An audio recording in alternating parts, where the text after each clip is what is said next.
Le plastique, c'est fantastique. Vraiment ? Bonjour.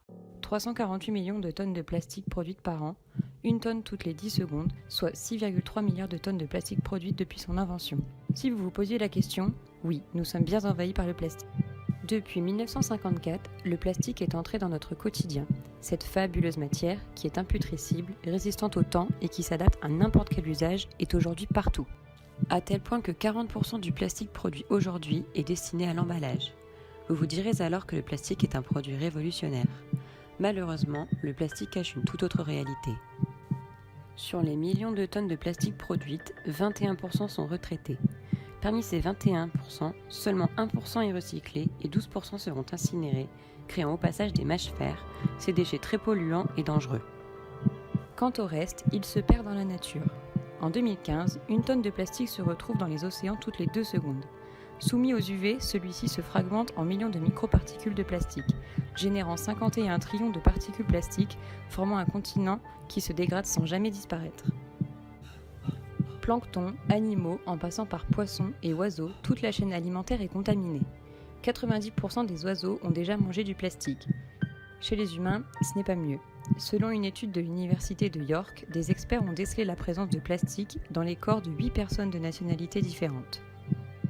Que ce soit les dentifrices, les cosmétiques, les emballages comme les bouteilles en plastique et même les eaux du robinet, tous sont contaminés au plastique.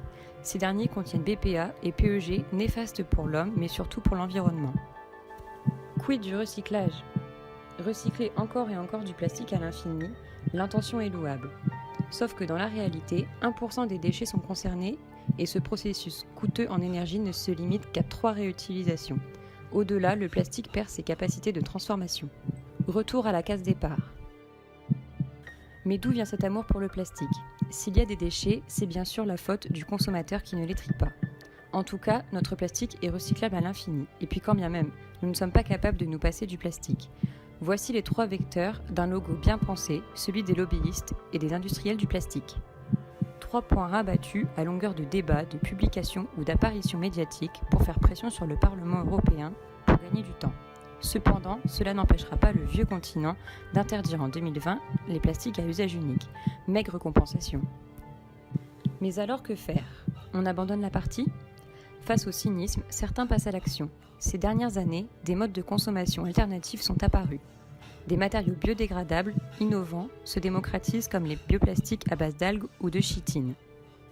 Mais au-delà d'une meilleure consommation, de plus en plus de personnes choisissent de consommer autrement et se convertissent à des tendances comme le zéro déchet, qui permet de réduire l'impact de notre consommation sur l'environnement. C'est parce que notre avenir est dans le consommer mieux et dans le consommer moins. On sait que l'on ne changera pas le monde du jour au lendemain. Le plastique est devenu irremplaçable au cœur de notre société. Mais maintenant, c'est aussi à vous d'agir, à votre échelle. Le plastique, c'est vraiment fantastique.